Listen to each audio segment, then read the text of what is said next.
Encontrar material sobre molinismo, pouca coisa escrita, então o pastor Arthur aí, ele parece aí estar despontando aí nessa voz do molinismo, pelo menos aqui em nosso meio. E aí a pergunta é a seguinte, né? Na verdade é mais uma dúvida, viu, pastor? De que uma questão aí de debate. O fato de Deus decretar a partir do conhecimento das possibilidades, não faz a vontade do Eterno contingente ou subsequente? Porque, por exemplo, ele vai olhar as possibilidades, né, os mundos possíveis, vai ver o que cada um decidiria nesse esquema de mundo, e aí ele decreta criar esse mundo. Então, se ele decreta, após ele enxergar o que A ou B vai fazer, a vontade dele não seria contingente? Pastor Arthur, então, tem 5 minutos para responder.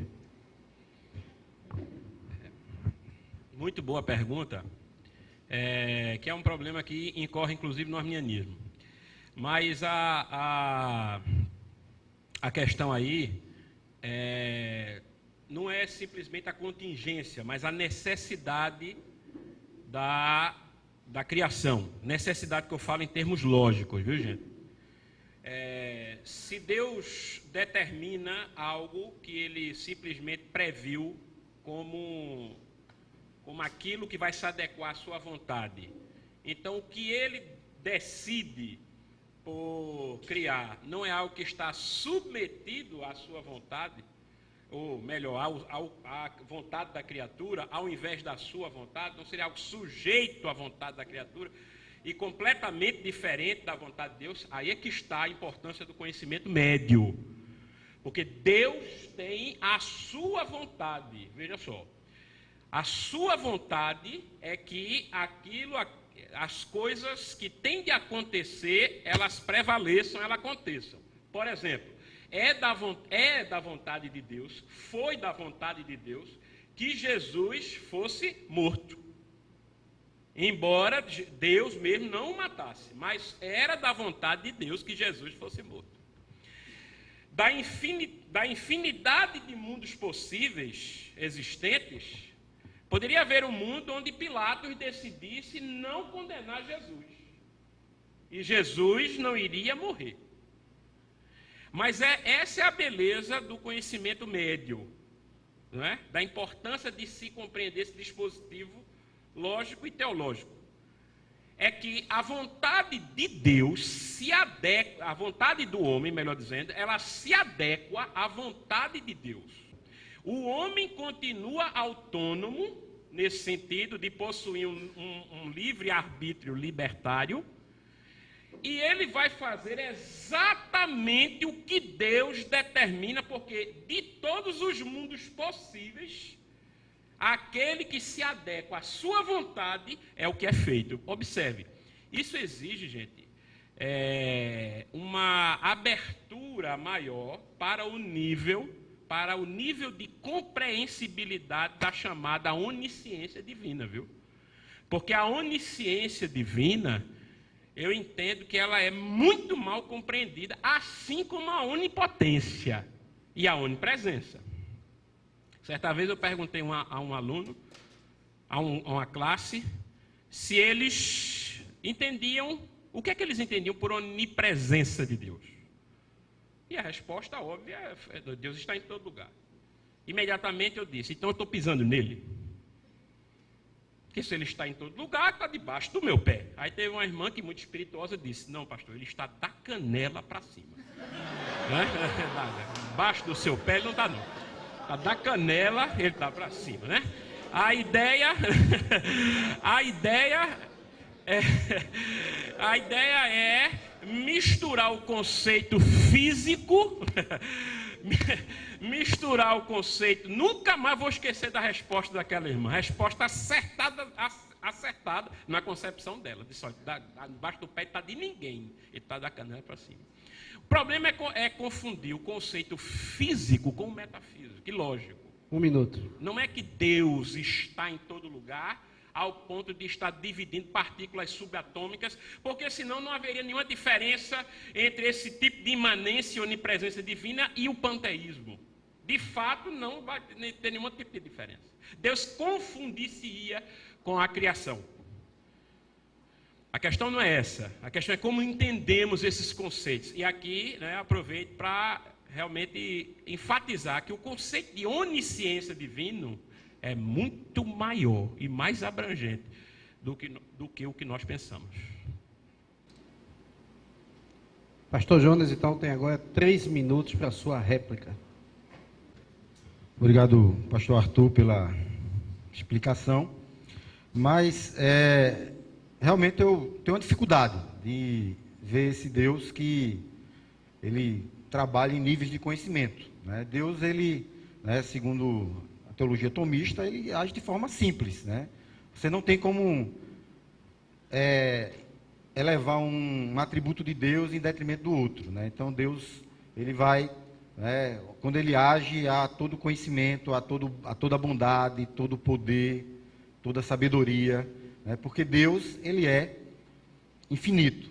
Então, eu não consigo me sentir confortável, né, com esse Deus que, de certa maneira, ele vai criar um mundo a partir das decisões dos homens, a partir do arbítrio dos homens. E eu não consigo entender também Deus com conhecimento médio, porque eu entendo Deus sempre com a plenitude de todas as coisas. Eu entendo Deus um Deus que habita toda a plenitude, como diz a palavra. Aquele que não muda, aquele que não tem sombra de variação. Então, como esse Deus que tem toda a plenitude, ele vai se contingenciar. Ele vai agir vai agir após uma possibilidade. Então, termina sendo Deus contingente nessa história toda do homem. Eu gosto muito de um filósofo medieval chamado Boécio. Então, Boécio, ele diz o seguinte, se o conhecer não está no objeto, a capacidade de conhecer não está no objeto, mas no observador. Então, Deus, como aquele que tem todo o poder, ainda que o conceito de onipotência de Deus possam ser encarados de maneiras diferentes, como bem pontuou o pastor Arthur. Se Deus conhece, Deus sabe, não vai poder acontecer diferente. Se há um mundo possível que a vontade de Deus não se concretiza, eu tenho que concluir que esse mundo é impossível. Eu tenho um problema lógico. Como é que vai haver um mundo possível onde a vontade de Deus, soberana, não se concretiza? Então esse mundo, ele é impossível. Poderá haver um mundo onde a vontade de Deus, ela não seja cumprida, ela falhe? Então, se há um mundo onde a vontade de Deus pode falhar, então eu posso dizer que Deus pode ser falível. Não falho, mas falível. Então, são questões que, de certa maneira, assim, no meu locus existencial, muito mais do que uma questão teológica, mas muito mais uma questão de fé e de relação com Deus, eu não me sinto, assim, de certa forma, confortável. Mas agradeço aí, muito bem colocado, pastor Arthur, mas fica aí para essa reflexão. Como Deus pode ser contingente. Nesse momento, então, o pastor Arthur elabora a sua pergunta para o pastor Humberto.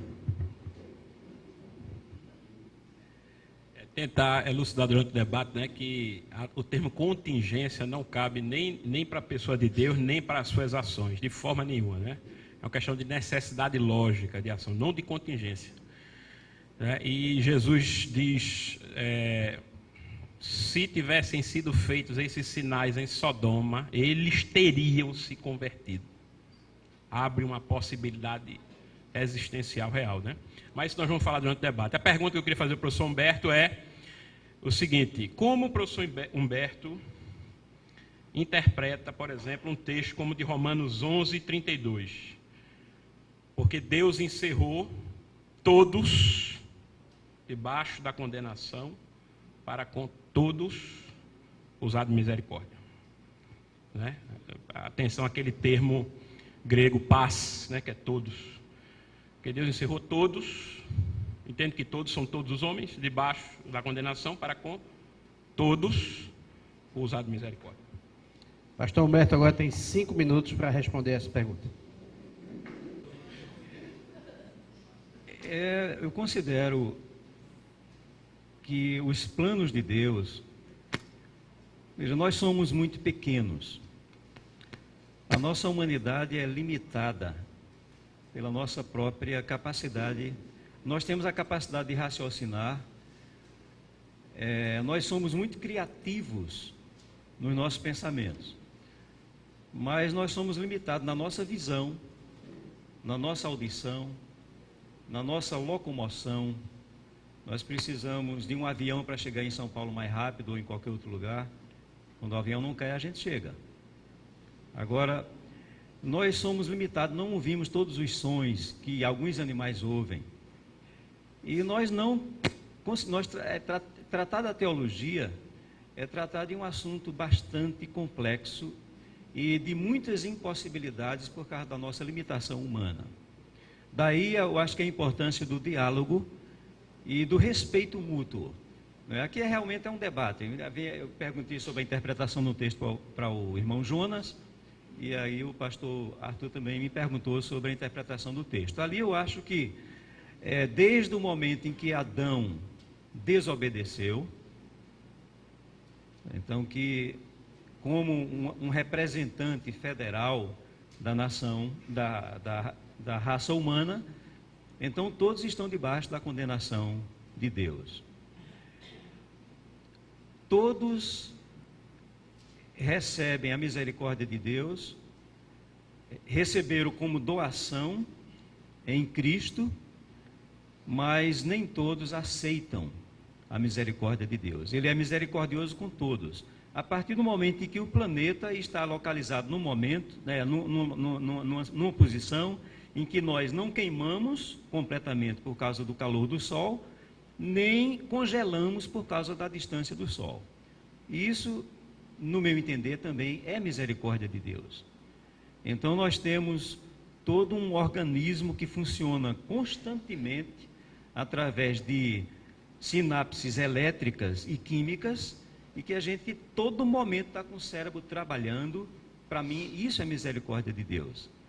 Então, a misericórdia dele é oferecida completamente, total, mas nem todos aceitam o que ele oferece em termos de misericórdia. Agora, a nossa limitação faz com que nós nos retraiamos a nossa posição de humanos e falemos pouco sobre Deus. Tem um salmo 65, verso 2, que diz que Deus é louvado pelo silêncio. Não sei se a tradução de vocês está assim, mas lá no hebraico está dizendo que o silêncio é um louvor a Deus. E muitas vezes nós, como teólogos, falamos demais.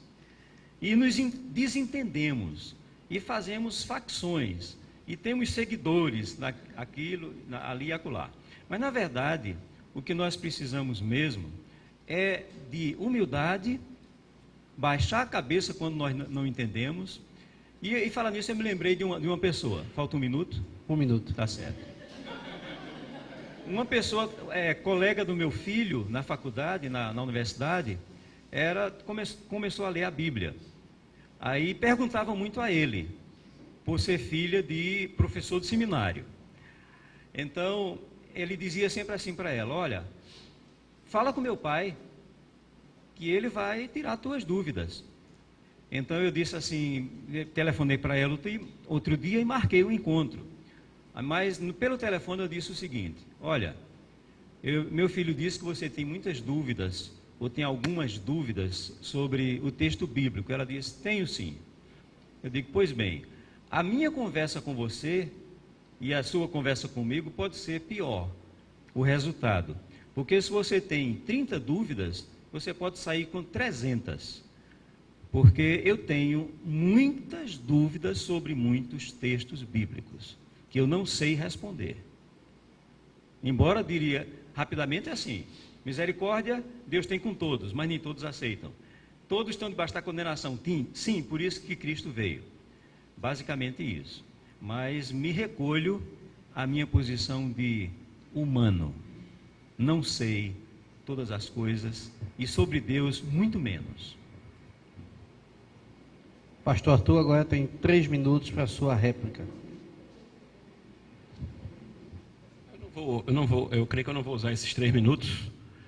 Eu acho que o professor Humberto fez uma consideração muito importante aqui, né? Ele que foi meu professor, e em 2006, numa pós-graduação lá no Seminário Presbiteriano, me ensinou lá teologia bíblica. E eu acho que o que ele falou é muito acertado, não é? Nós precisamos ter humildade para entender que não temos todas as respostas. Tá certo? Por melhor que seja o nosso sistema teológico, ele, às vezes, levado às últimas consequências, em várias ocasiões, ele mostra alguma dificuldade, certo? Mas eu penso, não é, que toda a leitura de Romanos, ela não é exclusivista, ela é uma leitura inclusivista.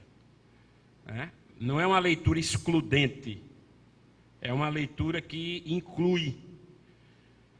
Não é? Por exemplo, aquele texto de Romanos 9, muito conhecido, que é: por isso Deus fala que levantou Faraó e disse, eu te levantei, lá em Romanos 9, para fazer o meu nome conhecido em toda a terra.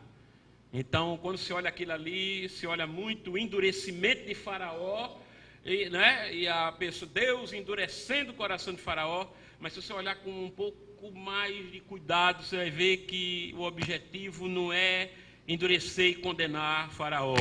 É, naquela dureza de Faraó, o nome de Deus ser conhecido em toda a terra. Então você tem uma coisa muito mais de inclusão na minha percepção do que de exclusão. E aí, essa é a minha consideração. Eu entendo aquele texto, todos e todos, como sendo todos realmente. Agora, como disse o professor Humberto, nem todos aceitam. Não é? E nisso nós concordamos, tá certo? Nem todos, infelizmente, aceitam a provisão de Deus, né? Bom, terminamos então a primeira rodada, vamos começar a nossa segunda rodada de perguntas. Então, na segunda rodada, começa então o pastor Jonas, vai fazer sua pergunta ao pastor Humberto. Irmãos, eu tenho que pegar o microfone, é principalmente que eu estou nervoso, né? E fica assim, tem que tirar o microfone daqui. Não, porque eu sou um pouquinho imperativo, eu não consigo falar com o microfone aí parado, não. Tem que estar na mão, tem que estar passando, tem que gesticular. Bom, bem interessante a colocação do pastor Humberto, que também foi meu professor. Né? Então, acho que o respeito, né, o carinho, está muito por conta disso. Ele foi nossos professores, foi professor meu de Arthur, né, do pastor Arthur, então devemos a ele esse respeito.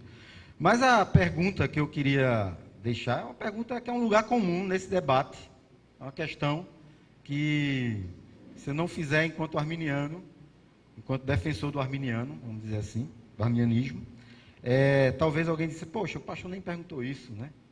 Então é a seguinte questão, pastor Humberto. O conceito de eleição condicional e expiação limitada não confronta a bondade de Deus, bem como não faz Deus responsável pela condenação daquele que se perde? Pastor Humberto, então, tem 5 minutos para responder. O entendimento do calvinismo sobre isso, irmão Jonas, é que não existe nenhuma condição, nem no homem, nem no pensamento do próprio Deus, não existe nenhuma condição para Deus ser soberano e decidir as coisas. Assim o que o calvinismo prega. Aí não trabalha a questão da pré-conhecimento de Deus, a presciência de Deus. Ele simplesmente prega que não houve nenhuma condição em ambas as partes, nem de Deus nem do homem, para que Deus decidisse tomar uma decisão e ser soberano sobre todas as coisas, inclusive sobre a escolha das pessoas para ele. Então, a doutrina diz o seguinte: ele não escolheu pessoas que eram boas, entre as boas escolheu as melhores. A pregação calvinista é que todos estavam condenados por causa da desobediência de Adão. Então, a partir da condenação geral, dentre aqueles que estavam caminhando para a condenação do inferno eterno, ele escolheu alguns por livre vontade. Isso é duro de aceitar, né? O meu coração mesmo não fica muito tranquilo, porque parece que a doutrina trata também da questão, quer dizer, parece colocar Deus numa posição do Deus de Descartes, René Descartes, que dizia que se pensasse nas coisas do mundo como elas eram, e pensasse em Deus como responsável por tudo que acontece, nós não teríamos um Deus, mas teríamos um gênio perverso. Então, esse gênio perverso parece se aproximar de Deus com essa doutrina da eleição. Então, onde fica a justiça de Deus, né? Então, isso incomoda bastante. Mas a catequese, a doutrina calvinista fala exatamente assim: todos estavam condenados e Deus retirou daquelas pessoas que estavam caminhando para a perdição, escolheu alguns por livre vontade dele. Então é quando entra a soberania incondicional. Não há condição nenhuma para isso. Deus resolveu. Satisfaz o coração, né? Nem todo mundo aceita, e eu mesmo titubeio algumas vezes, mesmo como calvinista, em algumas posições dele. E me admiro também da gente estudar muito mais Paulo de Tarso, muito mais Calvino, Armínio e Molina, do que o próprio Jesus Cristo. Então há muitos movimentos hoje em dia, já um minuto, doutor Relógio. Então, há muitos movimentos hoje em dia políticos baseados mais nas posições de Calvino, nas posições de outros estudiosos e nas posições de Paulo, do que um estudo mais sério das atitudes de Cristo na vida que ele levou, quando na época dele havia homossexualismo, na época dele havia exploração de parecido com um sindicato, né? O sindicato dos pescadores. Havia exploração muito grande de uma cidadezinha lá, contra os pescadores, e Cristo nada disse sobre nada disso, ele viveu. Enquanto a gente sai à rua gritando contra o governo, um cristão verdadeiro e mais envolvido com o que Cristo mandou, estaria no hospital, estaria arriscando a vida num presídio para pregar um evangelho lá, estaria ali procurando pessoas por perto dos viadutos, porque foi assim que Cristo agiu. Então, é pena que nós não estudamos tanto a vida de Cristo. Por exemplo, se nós estudarmos a vida dele, nós íamos descobrir que Cristo era um debatedor ferrenho. Só que nós temos mais raiva dos fariseus do que Cristo tinha. Porque depois de alguns debates dele, um fariseu chamava ele para almoçar. Vamos almoçar lá em casa? Ele, vamos. Então, era um debate muito sério, mas em termos de intelecto, em termos de pensar, e não levava para o pessoal. Mesmo os debates entre Shammai e Hillel eram debates, mas eles não eram inimigos.